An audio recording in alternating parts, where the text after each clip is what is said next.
हरियाणा के मुख्यमंत्री मनोहर लाल ने हरियाणा निवास में हरियाणा किसान कल्याण प्राधिकरण की बैठक के बाद मीडिया से बातचीत की। उन्होंने बताया कि राज्य सरकार किसानों के प्रति चिंतित है और किसानों की खेती को लाभप्रद बनाने का हर संभव प्रयास किया जा रहा है।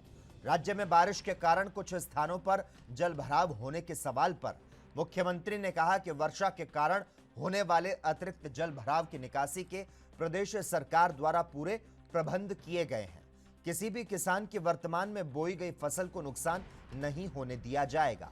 मुख्यमंत्री ने एक अन्य प्रश्न के उत्तर में हर घर तिरंगा अभियान को देशभक्ति की भावना का प्रतीक बताते हुए कहा कि आगामी 13 अगस्त से 15 अगस्त 2022 तक प्रदेश के एनजीओ और अन्य संस्थानों को हर घर पर तिरंगा फहराने के लिए प्रेरित किया जा रहा है।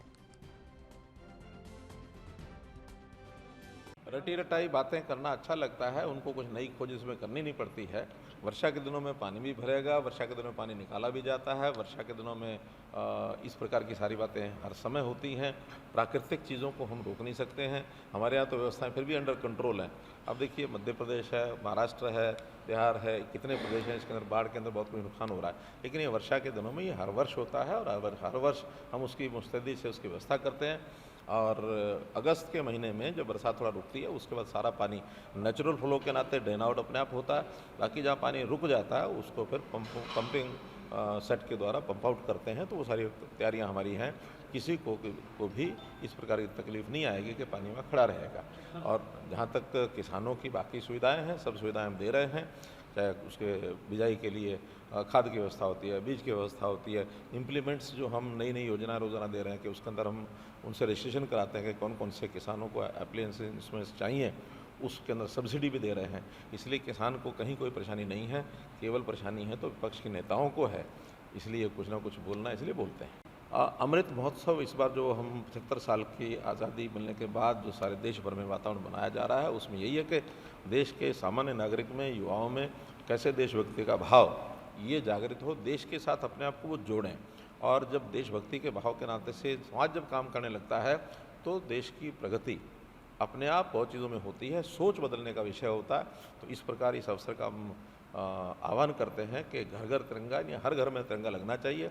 इसमें सरकारी व्यवस्थाएं भी काम आएंगी, इसमें एनजीओज भी काम करेंगे, इसमें अन्य संस्थाएं भी काम करेंगी। हमने तो ऑल पार्टी मीटिंग भी की और पार्टी के सब पार्टियों के नेताओं ने भी इस बात को सराहा है कि तिरंगा लगाने में किसी को आपत्ति भी नहीं है और वो भी योगदान करेंगे। ज़्यादा लोग अपने घरों पर 13, 14, 15 3 दिन का ये अभियान है, झंडा लगाएं। झंडे उपलब्ध करा दिए गए हैं सब जगह। उसकी जो व्यवस्था बांधने की, डंडे लगाने की, वो भी सब चल रही है। और मैं समझता हूँ कि ये सारा अभियान बहुत अच्छे से तरीके से पूरा होगा। देखिए, हमने इनकम के आधार पर नहीं किया। पहले दिन से चौधरी देवीलाल जी ने जब शुरू किया था तब भी इनकम थी, बाद में लगातार उसमें इनकम की बढ़ोतरी होती रही। और इस समय जो इनकम का क्राइटेरिया है 2 लाख रुपया, यानी कपल की, जो बुज़ुर्ग हैं वो पति पत्नी की दोनों की आय 2 लाख रुपये तक है तो ही उसकी ये बुढ़ापा पेंशन बनती है। इससे ऊपर की नहीं बनती है।